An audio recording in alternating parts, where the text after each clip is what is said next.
Hey there, rival fans! Just a few hours ago we got new exclusive interview with Tadao Sasser, the game director of the Marvel Rivals. And he said that Marvel Rivals leaks will lead to disappointment.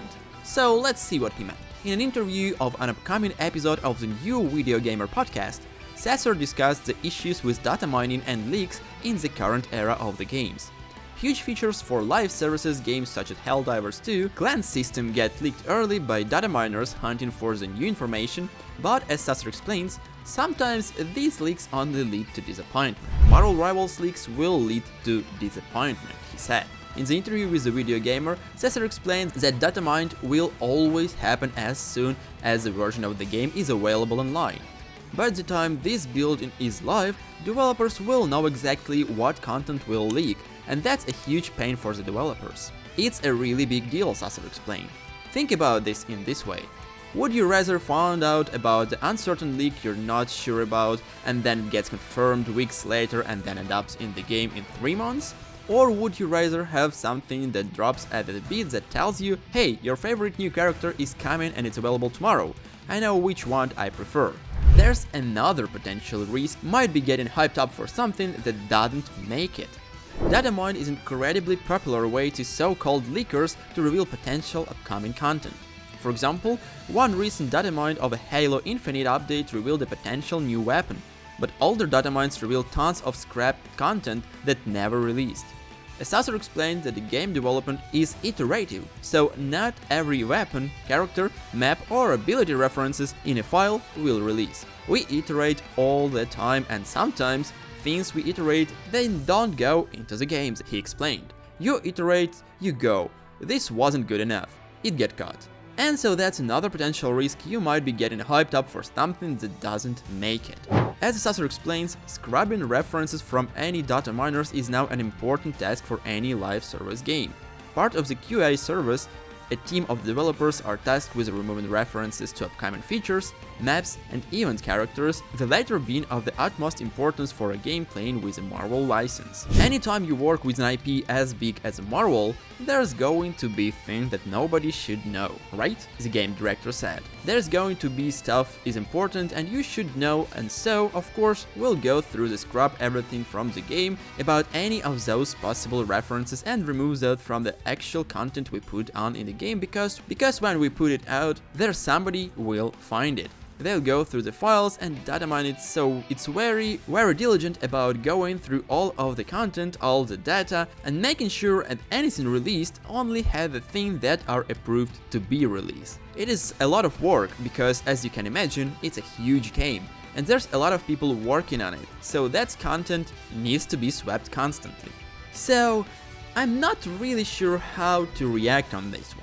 From the one side, I agree with Tadao Sasser. The data miners and leaks are not really good for the game sometimes, but from the other hand, we have plenty of examples of the hero-based shooters and other games with live services which get really strong boost and hype because of the leaks. For example, Valorant, quite successful game, really strong hero shooter, yeah, it's more tending to be like a CSGO, but still, a lot of different skins, battle paths and other stuff is really hyped when it leaked. And even though it's not released, it still improves the interest of the players to the game drastically. And this is a good point. The same stuff was with Overwatch back in the day when people were more hyped about the game itself, so when we get, for example, new character, which released pretty rarely, it was a huge big deal. There was a lot of different speculations, different theory crafting, and some stuff like it was, for example, with the Doomfist, when he was teased in one of the trailer with a kid just smashing stuff around with a huge gauntlet of the Doomfist, and that was amazing. Everyone was super hyped about this stuff. So I think we can say that the same theory can be applied for the Marvel Rivals. For example, when we see that we're gonna get a new character, it's pretty high chance that we're gonna get him, right? And it's not really a big deal that he might be possibly deleted from the game, right? Because probably the biggest thing that could happen to him is the rework of his skill kit, and this is obviously not the bad thing that might be. For the map stuff, I'm not really sure that some people will be disappointed if some maps will be removed from the leaks and changed for some other maps. The main reason for the maps and cosmetics are just being good. And this is all. So if this leaked in some point, for example from different data miners or leakers or even some insiders from the NetEase themselves, this is just cool thing to make the audience hot, even more hotter than it's right now, to see what the reaction of them is, how hyped are them for the game and for the release especially. Also, the quite big thing about the leaks is that we are on the stage of waiting for the game right now.